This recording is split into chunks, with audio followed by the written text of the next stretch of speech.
G'day guys, this is part 4 of a series of videos where I am building a Seagull Models Boomerang trainer.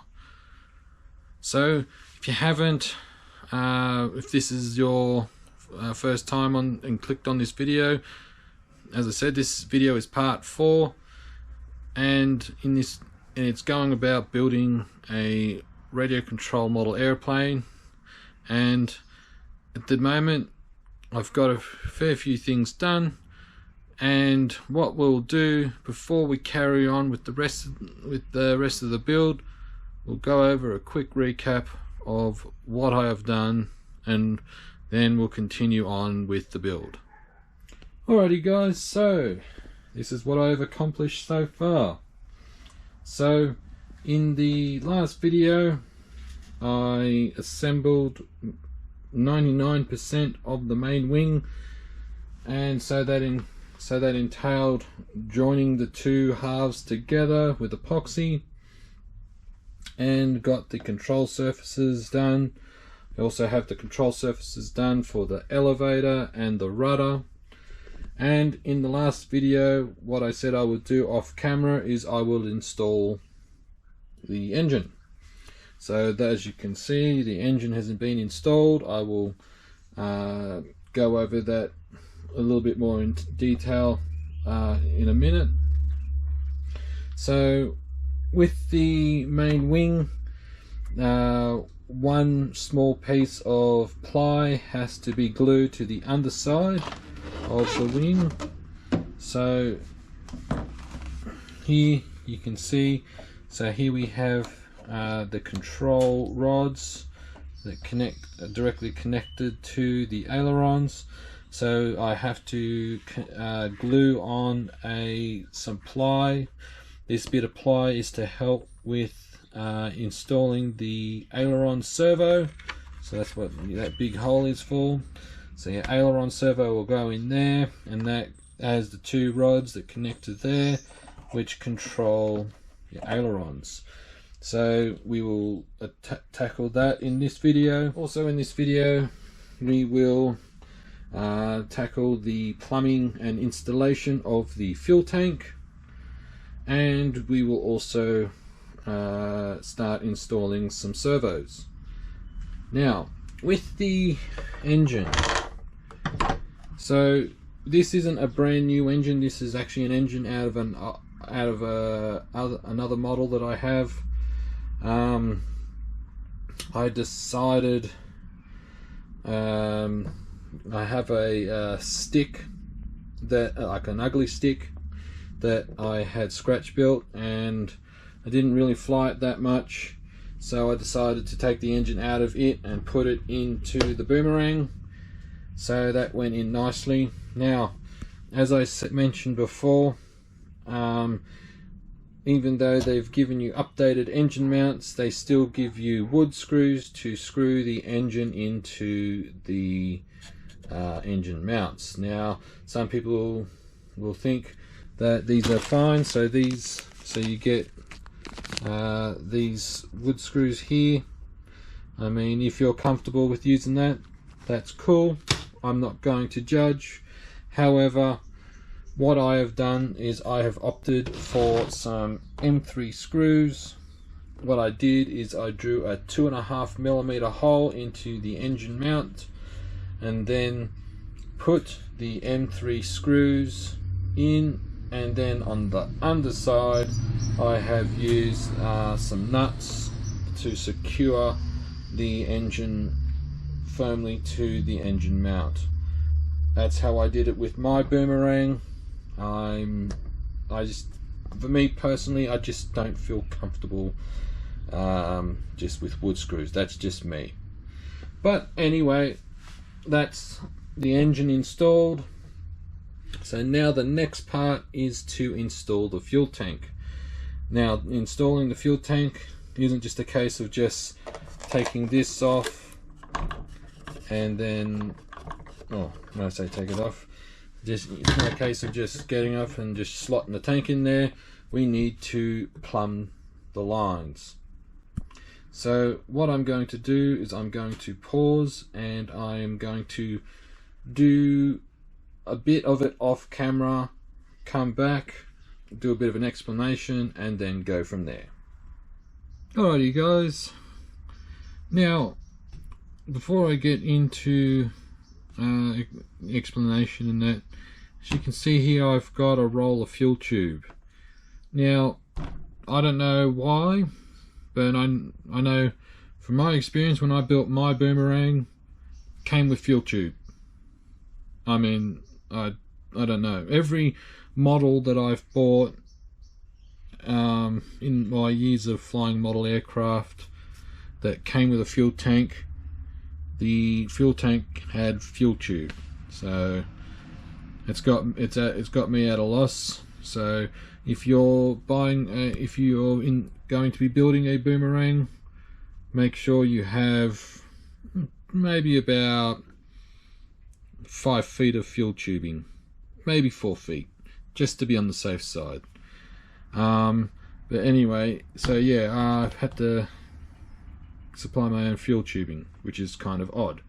Now, if this is your first time building a model airplane that is going to be glow powered, you will need to plumb the fuel tank and plumb the lines.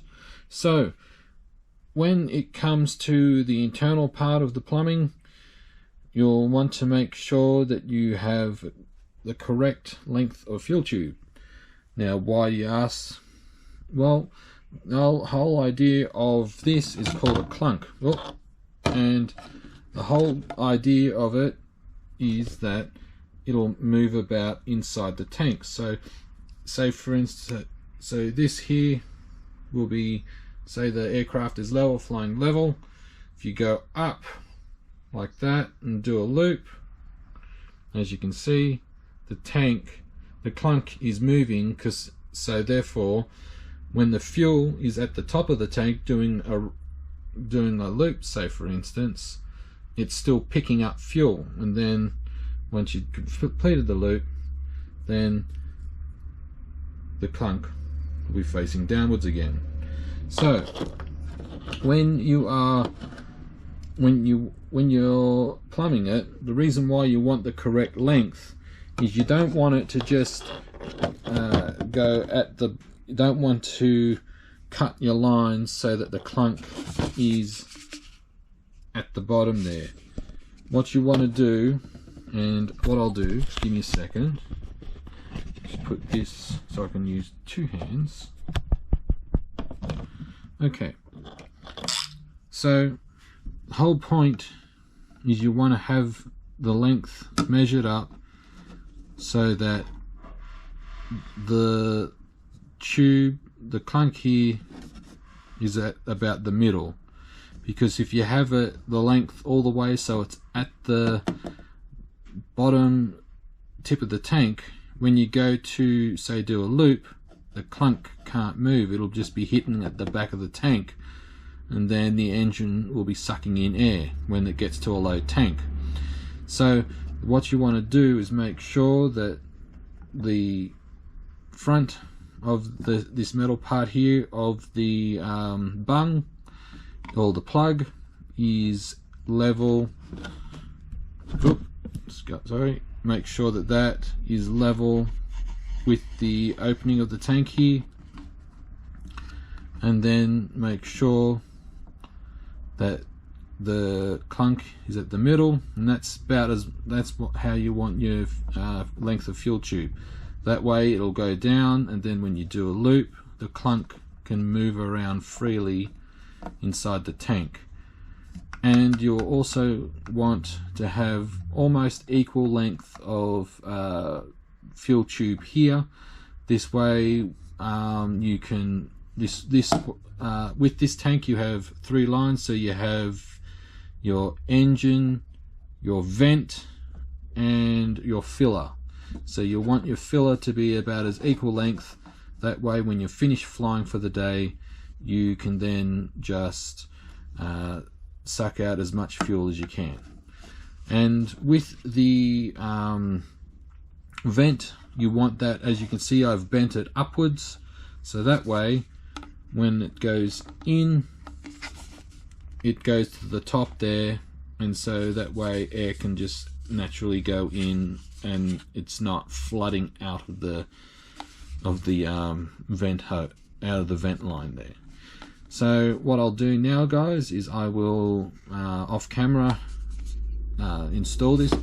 Just for reference too, guys, you'll want to do this up quite tight, because the whole idea is you got the metal plate at the back and the metal plate here, and what it does is it compresses it and causes the rubber here to expand out like a dinner plate, like you're pushing it, expands out, and that helps seal off the tank there, so that way you won't get any leaks. So I'll do this off camera and we'll be back. Alrighty guys, so as you can see here, I have the fuel tank plumbed and connected, and it's just being placed in at the moment, just under ordinary pressure. You push it up there, and as soon as you let go it pushes back. That's fine, I'll figure that out in a minute. Now, one of the things I do honestly recommend that you fit to your fuel line, to the engine, is a fuel filter. Now, as you can see, I've got a fuel filter here. This one is intended for cars. However, it does the same purpose for a car as it would do for an aircraft engine. They're both glow engines, and they run on the same kind of fuel. So it's for those wanting to know what brand it is, it's Exceed RC, and that is it there. If you want to get the part number at the top left corner there, and that's the fuel filter that I'm using for this. Some people, I know that there are going to be some people saying, oh, I've never used a fuel filter before, I've had no trouble.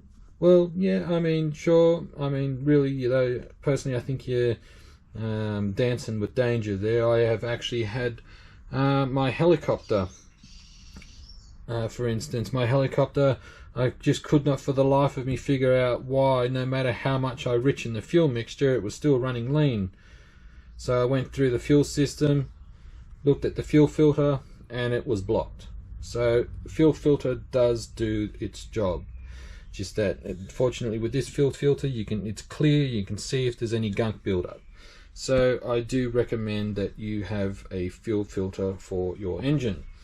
So what we then need to do, I will do this off camera. So we have this part here for the engine, pardon me, for the fuel tank. That will go in. I will also make something up for the back to stop the tank from pushing out. So I will off camera put this in. So, and then we'll move on to the next bit of, well, before we get on to the next bit, I will have something to secure the tank in place to stop it from pushing back, and we'll go from there, guys. Alrighty guys, so the tank is in completely. Now, I've had to improvise a little bit with the bit at the back here. Now, in the instruction manual, it comes with, it tells you to use the block of wood supplied. It's a bit of block of balsa. It was too small, and it is actually down there somewhere rattling about. So it is down in the void, never to be seen again. So, and because I'm not going to start disconnecting everything just to get a cheap bit of balsa out. It also said to glue it in. However, there is an issue with that. You see, there is going to be times when you will need to do a big overhaul on your model, and you will need to take the tank out to, say, replace the fuel lines. So what I've done is, this is actually what I've got here and at the back here is some high density foam. This is actually for a gardener's, this is a part of a gardener's kneeling pad. I actually use this for my radio controlled cars if I want to make a custom front bumper to fit for a certain body shell, but it also comes in handy for things like this. So I have it here, and instead of it being glued, as you can see, I have put a small wood screw in that goes through and holds that in place so it stops the tank from falling back. And what I've also done is got some more foam and put it here, because what's supposed to happen is the part of the tank here is supposed to poke out a little bit through here and sit in, and then this bit here, which has been glued in, holds the tank in place, and then you put that with to hold the tank firmly up against the firewall. Well, the thing is, because as you can see that this front bit here can be taken off, you have this little screw mount here for a screw to go in. Well, that's preventing the tank, it's stopping the tank, as you can see, from butting up to the firewall. So I've had to improvise, and I've had to Bear Grylls this thing. I've had to improvise, adapt and overcome. So that there stops any sideways movement, and this stops the tank from moving back and forth. Because one thing with model aircraft, one thing you do not want is weight moving around inside the fuselage, because that will throw off the CG. I will explain that in possibly the next video or the video after, where we get towards wrapping up the build of this model. But yeah, you do not want any movement, and so you don't want your tank flapping about inside the fuselage. So that's that done. What we're going to do next, guys, is I think it is, instead of electronics right now, I think it is time to tackle the rear part of the aircraft. Alright guys, so what we're going to be doing this section of the video is we will be getting the tail section, I guess you could, not so much finished, but done, I guess you could say, apart from the control horns and so forth, attaching the vertical and horizontal stabilizers to the rear of the aircraft. Now what I've done off camera before I started filming is I cut away the covering for the vertical and horizontal areas, so it has to be cut out, as you can see there. Now for this section you will need a part from epoxy. We'll get to that shortly. So what we will need is a hobby knife, a marker, you can use a ballpoint pen, or I'm just got a Sharpie here, and a tape measure or a ruler, whatever you prefer. Now what we need to do is, as you can see here, with both the vertical and horizontal stabilizers, they're fully covered. But what we need to do is cut away, with this case the horizontal stabilizer, some covering from the top and underneath, and we need to cut a certain amount of covering away for the vertical stabilizer. Now with the vertical stabilizer, it is pretty damn simple. You get your vertical stabilizer in. Now give me a second guys, I will just put this, so it's a case of doing a test fit like so. And what you want to do is, with your permanent marker, you will want to mark along the section on both sides, obviously, of the vertical stabilizer. You mark it, and the point below is where you need to remove the covering. So for instance, so basically just freehand, when you mark it, when you follow the line, basically all that's underneath here will need to be removed. Now same principle applies to the vertical, sorry, I keep getting vertical and horizontal mixed up. The same applies to the horizontal stabilizer. We do a test fit. Now this is where the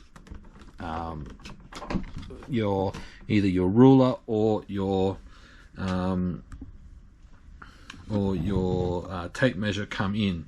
Now, reason is, with the vertical stabilizer, it just slots in and that's it.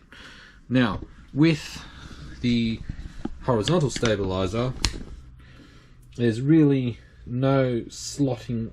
This part just slots in, whereas this goes in this way, but you've got that movement to side.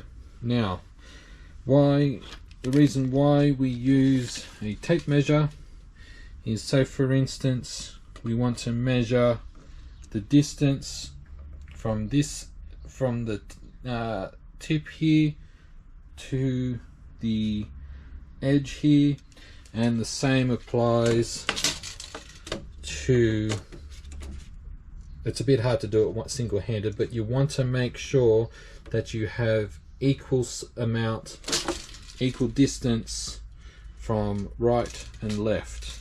So I hope that explains it, because you don't want too much this side and not enough that side, if that makes sense. You want it to be symmetrical. So even though it looks pretty close, I mean, I just eyeballed it just then, just slotting it in, but what you want to do is, like I said, measure the distance. So you'll want to measure it from this, so say for instance from the tip here to here, and then on the edge here, from here to here, and then do the same thing from here to here, and from the tip right, the corner there, to the inside here, to make sure that you have equal amount of well, it's, like I said, it's symmetrical. Then once you've done that, same thing again with your biro or permanent marker. You mark out around where you mark it, and the same goes for underneath. You mark underneath, and then with your hobby knife, with the vertical stabilizer, you will then cut around where you've marked and remove that covering, and that way it's wood to wood contact, and makes it easier for the epoxy to glue the parts together. Now, when you're doing this, make sure, as you can see here, it lines up, the horizontal stabilizer lines up and butts up to that little section there, so it's level, and then that way your vertical stabilizer can slot in. So make sure you do your horizontal stabilizer first, then your vertical. So what I'm going to do, guys, is I'm going to do this off camera and we'll be back. Alrighty, now as you can see here, I have removed the covering from where I've marked. I've done it on the horizontal and vertical stabilizer. So as you can see, just followed the line. Now, a quick tip for you guys, if this is your first time doing this sort of thing, make sure that you are using a very sharp hobby knife. And the reason being is, when you use a very sharp knife, you don't have to push hard to cut the covering. Really what you want to do is you just want to you feel it puncture the covering, and then you just if it's sharp enough, it'll just slide along like so. You don't have to really put any effort into it. You might have to put a little bit of downward motion in, but not a lot.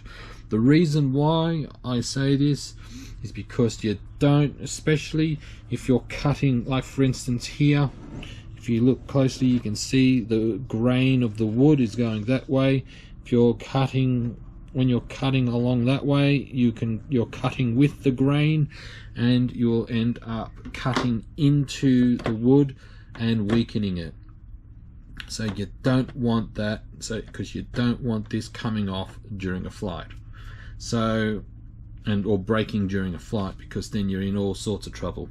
And the same goes for the horizontal stabilizer.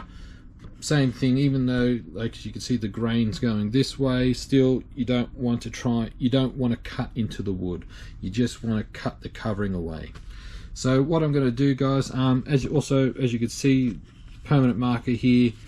If you use permanent marker like I have, they can just be easily cleaned up. As you can see here, it's along here as well where I've marked. Just clean it with some alcohol and it'll be good to go. So what I'm going to do, guys, it's going to be the same, basically the same process as when I joined the two main wing halves together with it's just 30-minute epoxy. Don't be stingy with the epoxy, guys. Make sure, it's better to have a little bit too much than not enough.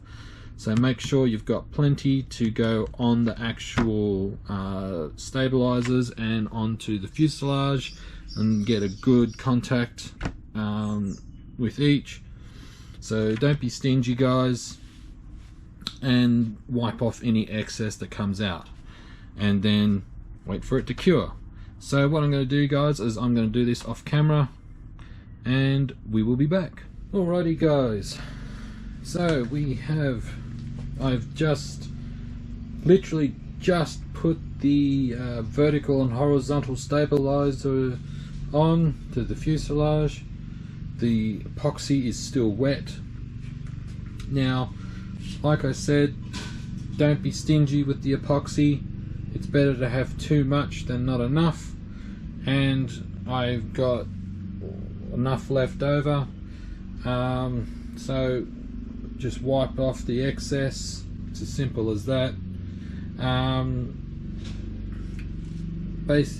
So basically all that's left to do with this section here is to put the control horns onto the rudder and elevator. I will do that in the next video. Also, what I have done is with the main wing here, it is still drying, because I've had to put a couple of pins here to stop it from sliding. So with some epoxy, this plate here is ply, and that is so you can mount your aileron servo, and as you can see, that is drying. So really, as far as I could, even from memory, all your gluing and epoxying is done. So what's left to do now with this model is to install the electronics and install the control horns for the rudder and elevator, and install the control rods. So guys, that is the end of this video. In the next video we will basically wrap up the build, and then we will go from there. So stay tuned for the next video, guys, and cheers.